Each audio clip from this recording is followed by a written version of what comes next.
Hello, fellow quirky people. I am your host, Anna, and today we'll be looking at the origins and powers of MODOK. He is supposed to be one of the villains in Ant-Man and the Wasp: Quantumania. So now that the MCU is finally bringing him into the mix, we've got to understand who he is and what powers and abilities he possesses. He has multiple origins in the comics. Sometimes he turned into MODOK because of a disease, while in other situations, he was just another case of an experiment gone wrong. But we'll be following the one that actually has ties to Captain America. For those who are uninitiated, George Tarleton is the one who becomes a mental organism designed only for killing, aka MODOK. But this identity of his was revealed much later. First, MODOK was discovered in 1971's Captain America issue number 133, where Cap went to rescue Agent 13, aka Sharon Carter, from a submarine.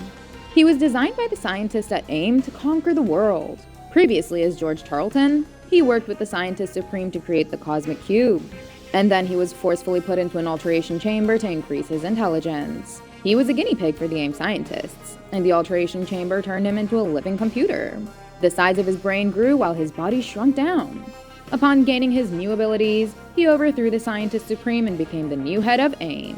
So when Captain America appeared on the AIM submarine to find Sharon, MODOK eventually struck him with his mind beams. You see, MODOK truly despises Captain America because he is the epitome of what a human being could look and be like in his peak physical form. Meanwhile, MODOK hated his own physical form. So, Captain America became his arch-nemesis. But eventually, Cap was able to turn the tide and escape along with Sharon, while MODOK detonated the self-destruct sequence. Later, it was revealed that MODOK survived the blast by creating a mental force field around himself. This was the basic origin of MODOK in the comics.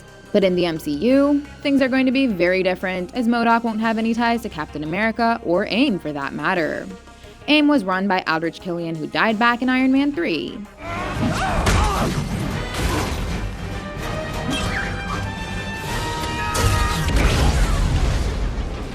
And Steve Rogers is already out of the equation. So instead of being connected to them, MODOK has been added to Ant-Man and the Wasp: Quantumania with a very interesting spin on his story. The new Quantumania trailer revealed that Corey Stoll's Darren Cross from the first Ant-Man has turned into MODOK, instead of George Tarleton from the comics.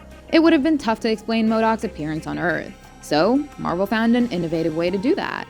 If you look at how the Yellowjacket shrunk down when he went subatomic, you'd see that his arm shrunk first due to his suit's malfunctioning. So this way, his body got deformed. And it seems that Kang found him in this state and helped him survive.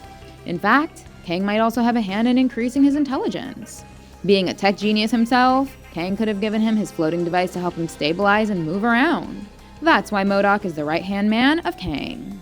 There are a lot of weird-looking people within the quantum realm, and MODOK is just one of them now. And this Marvel villain has quite a few interesting powers and abilities. After all, he became one of the most mentally powerful beings on the planet. He has a computer-like brain that could process and store data at lightning speed. And he was also granted psychic and psionic abilities that allow him to control individuals or use force blasts. He can create a mental force field around himself as a defense mechanism. And thanks to his intelligence, he also added a bunch of crazy weapons to his floating chair in the books. But these weapons could vary in the MCU, as Kang may have been the one to add them. In the books, he also created reality-threatening weapons like the Cosmic Cube and highly advanced life model decoys.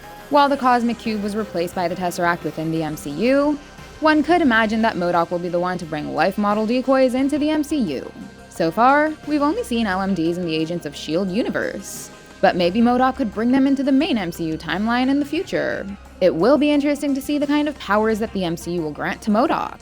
But let's just hope that he will not be used as a lame one-and-done villain like Ivan Vanko or Ronin, or perhaps even Gore the God Butcher. He has the potential to be bigger, don't you think? Are you excited to see MODOK and Ant-Man and the Wasp: Quantumania? Let us know in the comments, and don't forget to hit those like and subscribe buttons. Goodbye, and I'll see you in the next one.